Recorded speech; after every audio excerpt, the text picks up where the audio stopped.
आम आदमी पार्टी ने दिल्ली विधानसभा चुनाव के लिए 11 उम्मीदवारों की पहली सूची जारी करके बड़ी हलचल पैदा कर दी और बड़ी चाल चलने की कोशिश अरविंद केजरीवाल की। इस लिस्ट में बीजेपी और कांग्रेस से आए कई दिग्गज जैसे कि अनिल झा, सुमेश शौकीन, ब्रह्म सिंह तंवर जैसे जो नेता हैं उनको टिकट दिया गया। ये सारे नेता कुछ दिन पहले ही आम आदमी पार्टी में शामिल हुए, लेकिन एक और नेता है जिनके आम आदमी पार्टी में जाने की बात सामने आ रही थी और वो नेता है सौरभ भारद्वाज।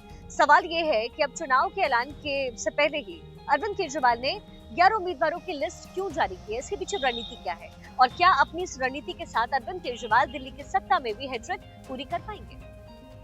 छतरपुर से उम्मीदवार बनाए गए ब्रह्म सिंह तंवर पहले बीजेपी में थे। 2020 के चुनाव में ब्रह्म सिंह आपके करतार सिंह तंवर से चुनाव हारे। लोकसभा चुनाव के बाद करतार ने बीजेपी का दामन थामा और इसके बाद आपने ब्रह्म को अपने पाले में खींच लिया। दूसरा नाम है किरारी के पूर्व विधायक अनिल झा का। अनिल झा को भी आपने उम्मीदवार बनाया। 2015 और 2020 में इस सीट से आपकी ऋतुराज झा ने जीत हासिल की और इस बार आपने ऋतुराज का टिकट काट दिया। लक्ष्मी नगर सीट से आम आदमी पार्टी ने बीवी त्यागी को मैदान में उतारा। त्यागी पहले बीजेपी में थे, लेकिन 2020 में उनका टिकट कट गया और यहाँ से आपके उम्मीदवार रहे नितिन त्यागी बीजेपी में चले गए। सीलमपुर सीट पर कांग्रेस से आए मतीन चौधरी के बेटे जुबैर चौधरी को आम आदमी पार्टी ने उम्मीदवार बनाया। यहाँ के विधायक अब्दुल रहमान का टिकट कट गया है। मतीन चौधरी सीलमपुर के बड़े नेता माने जाते हैं। सीमापुरी से विधायक रहे राजेंद्र पाल गौतम ने हाल ही में बगावत की थी, जिसके बाद यहाँ की जमीन को मजबूत करने के लिए आम आदमी पार्टी ने वीर सिंह ढिंगान को अपने पाले में लेकर वो आए। आपने अब उन्हें आधिकारिक तौर पर उम्मीदवार बना दिया है।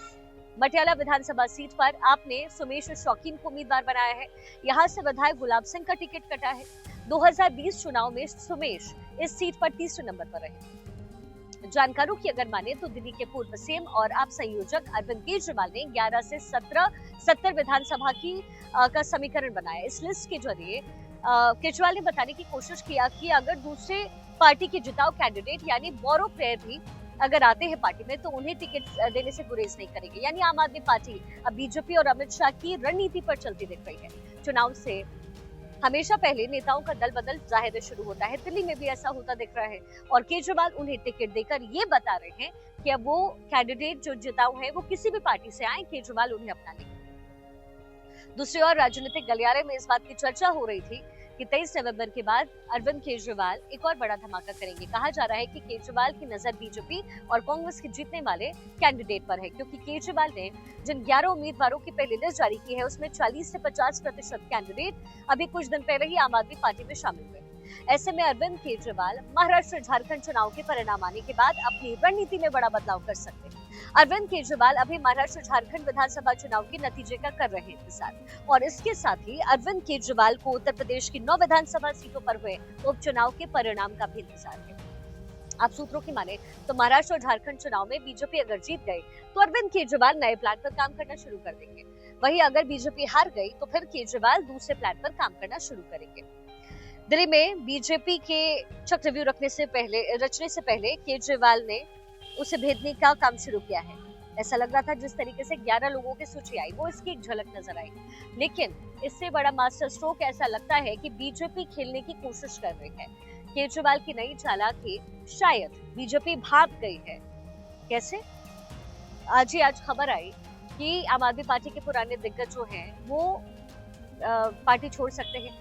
अभी कैलाश गहलोत ने जो है उन्होंने पार्टी छोड़ी और अब बात हो रही है सौरभ भारद्वाज को लेकर। हालांकि अभी ऐसा लग रहा है कि सौरभ भारद्वाज शायद फॉरेन ज्वाइन ना करे, लेकिन कैलाश गहलोत ने तो आम आदमी पार्टी छोड़ी और बीजेपी में शामिल हो। अब ऐसे में कहीं ऐसा ना हो कि आम आदमी पार्टी सोचती रह जाए, अरविंद केजरीवाल सोचते रह जाए। और चूंकि अब आम आदमी पार्टी की तरफ से पुराने कैंडिडेट्स का टिकट काटा जा रहा है, जो पुराने नेता है आम आदमी पार्टी के उनका टिकट काटा जा रहा है, जो कि आज हमने देखा भी, तो कहीं ऐसा ना हो कि ये कैंडिडेट जो पहले जीते हैं वो सिर्फ उनके टिकट कटने की वजह से बीजेपी के खेमे में शामिल हो जाए, यानी अरविंद केजरीवाल की प्लानिंग धरी की धरी रह जाए और बीजेपी और गृह मंत्री अमित शाह चल दे बड़ा मास्टर स्ट्रोक।